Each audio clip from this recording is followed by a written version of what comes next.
There's a certain kind of moment that we've all been caught in. You're sitting on a train, maybe standing in line at a coffee shop, and suddenly the person next to you is on the phone broadcasting their entire life for everyone within earshot. You didn't ask to know about their breakup, their boss problems, or their weekend plans, but here you are, forced into it. That's the thing about oversharing in public. Most people don't realize how much it pulls everyone else into a situation they never wanted to be part of. It's not about being unfriendly, it's about understanding that public space is shared space, and there's an unspoken respect that goes along with that. When we overshare private matters loudly in public, what we're really doing is removing the choice for everyone else. Imagine you're sitting quietly, reading or scrolling through your phone, and suddenly the details of someone's family drama are being poured into your ears. You can't unhear it. You can't step away easily. And in that moment, your peace has been hijacked by someone who chose not to manage their volume or their boundaries. That's why people remember those moments with irritation, not because they dislike you as a person, but because you forced them into a role they didn't ask for. The truth is, we all need to vent sometimes. Maybe you're going through something heavy and you just need to talk, but there's a difference between having that conversation in private, on a walk, at home, or in your car, and putting it on speakerphone in the middle of a restaurant. What feels like relief for one person quickly turns into discomfort for everyone else. And here's the kicker. People don't separate the conversation from the person. If they see you oversharing private things loudly, they assume you lack awareness. That judgment might not be fair, but it's how people naturally process social cues. Think about the impression you want to leave. If your goal is to be seen as respectful, confident, or even just put together, oversharing works against all of that.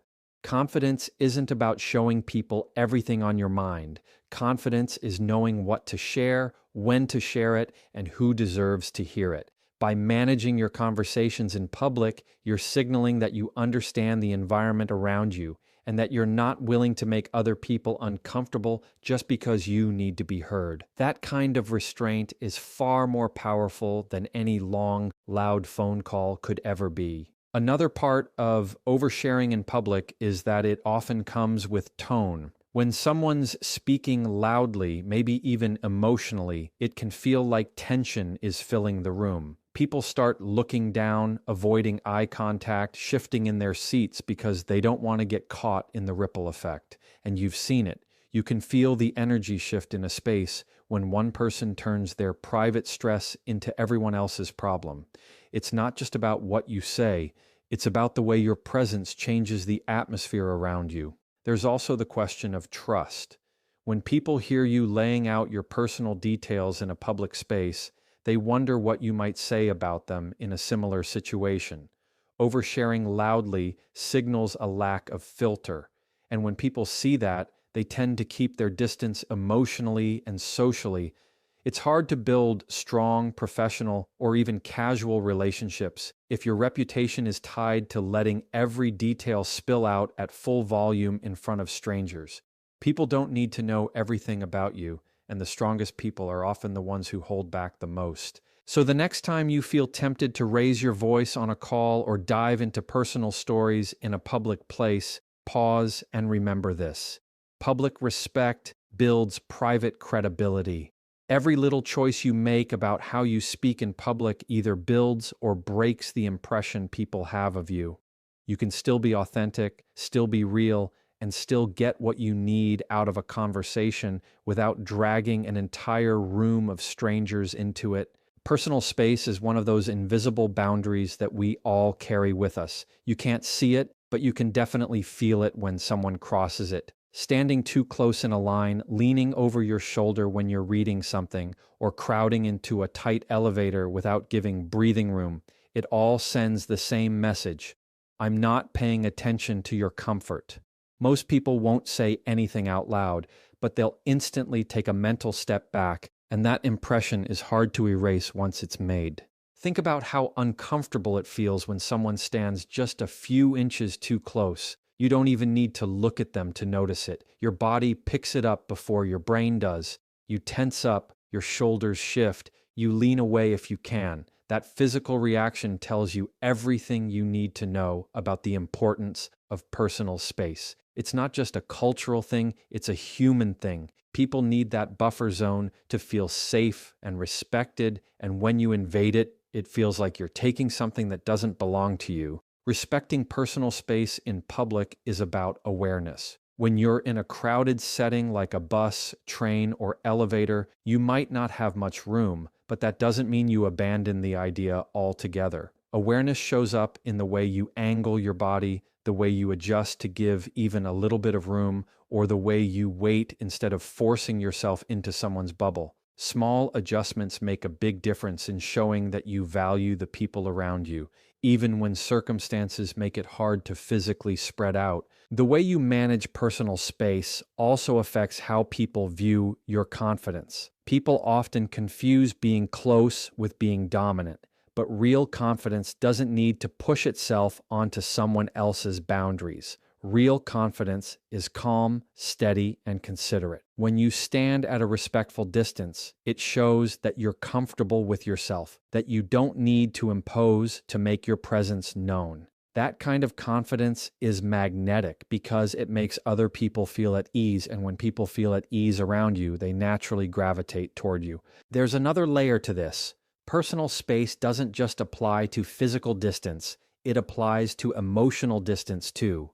Oversharing, interrupting, or forcing personal stories into casual interactions can be just as invasive as standing too close in a line.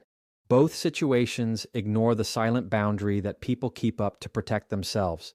When you respect those boundaries, both physical and emotional, you're telling others that you understand where they're coming from, and you're willing to meet them at a pace that feels right to them. Invading personal space in public also communicates something you might not intend: desperation. When someone leans in too much, gets too close, or pushes into a circle that wasn't open for them, it looks like they're trying too hard to be accepted or noticed. That's the opposite of what most people want to project. By maintaining healthy space, you're saying without words, "I trust myself enough to not force my presence." That silent message builds trust faster than any introduction or conversation starter ever could. So when you step into public settings, whether it's waiting at a counter, riding an elevator, or even greeting someone you just met, take half a second to measure the space you're giving. If you wouldn't want a stranger standing that close to you, chances are they don't want it either. Respecting personal space is one of the simplest ways to show respect for others, and it's also one of the fastest ways to set yourself apart in a world where so many people forget how important that invisible boundary really is. Losing your temper in public is one of those things that always leaves a bigger impact than you realize. You might feel justified in the moment. Someone cut you off, the service was slow, a stranger said something rude, but the outburst is what people remember, not the situation that caused it. It only takes a few seconds of raised voices, harsh words, or angry body language to shift the way everyone around you views you. Instead of seeing your frustration as valid, they see the loss of control, and that impression sticks far longer than the moment itself. Anger in public doesn't just affect the person it's aimed at, it affects everyone who happens to witness it. A loud argument in a store, a shouting match in traffic, even a slammed door in a crowded space, it changes the energy for every single person nearby. People immediately go into defense mode, looking for exits, avoiding eye contact, or pretending to be busy on their phones just to distance themselves from the tension. The truth is, nobody wants to be around a scene like that, and the person who loses their temper becomes the reason everyone else feels uncomfortable. What makes public outbursts so damaging is that they chip away at credibility. Think about leaders, coworkers, or even friends. When they can stay calm under pressure, they earn trust. When they explode at small inconveniences, that trust disappears. People might start questioning, if they react like this here, how do they handle things I can't see? It's not about the size of the problem, it's about the signal the reaction sends. Staying calm in public isn't about suppressing feelings. It's about recognizing that your reaction is shaping your reputation in real time. There's also a personal cost to losing your temper where others can see it. In the moment, anger feels powerful, but afterward, it often feels embarrassing. You replay what happened in your head, thinking of the faces that turned toward you, the silence that followed, and the way people stepped back. That's the thing about public anger. It doesn't just live in the moment, it lingers in memory, both yours and everyone else's. And the memory of that outburst will outlast whatever temporary satisfaction came from letting it out. Managing your temper in public doesn't mean ignoring frustration or pretending everything is fine. It means choosing a response that reflects self-control rather than impulse. Taking a breath, stepping outside, lowering your voice, these aren't signs of weakness, they're signs of strength. The people who can stay grounded when things don't go their way are the people others naturally respect. It shows that emotions are being managed, not avoided, and that calmness is more important than proving a point in the heat of the moment. Another reason to keep your cool in public is that you never know who's watching. It could be a future employer, a neighbor, or someone who might play a role in your life later. One angry outburst can overshadow months or even years of good behavior in their minds. People are wired to remember moments of high emotion, and anger is one of the strongest. When you stay calm instead, you give them nothing negative to hold on to, and that silence speaks louder than any argument ever could. The bottom line is this: frustration is normal, but public explosions are costly. Every time you're tested in public, you're also given a chance to show composure, patience, and restraint. Those moments define how people see you, far more than the small inconvenience that caused the frustration in the first place. Losing your temper might feel like release, but keeping it under control feels like power, and that kind of power builds trust, credibility, and respect in ways an outburst never can. Basic manners might sound simple, but they carry more weight in public than most people realize. Saying please and thank you, holding a door, letting someone go first when their hands are full, these small gestures create a ripple effect that people don't forget. When you neglect them, it's not just that you missed a polite phrase or a small action, it's that people interpret it as a lack of respect. Public spaces are shared, and every small courtesy we show makes that shared space easier for everyone to move through without friction or tension. Think about the last time someone held a door open for you or gave you their seat when you needed it. It was such a small act, but chances are you remembered it. Now flip that. Think about when someone cut in line, didn't acknowledge a cashier, or ignored someone trying to pass by. Those moments stick too, but for the wrong reason.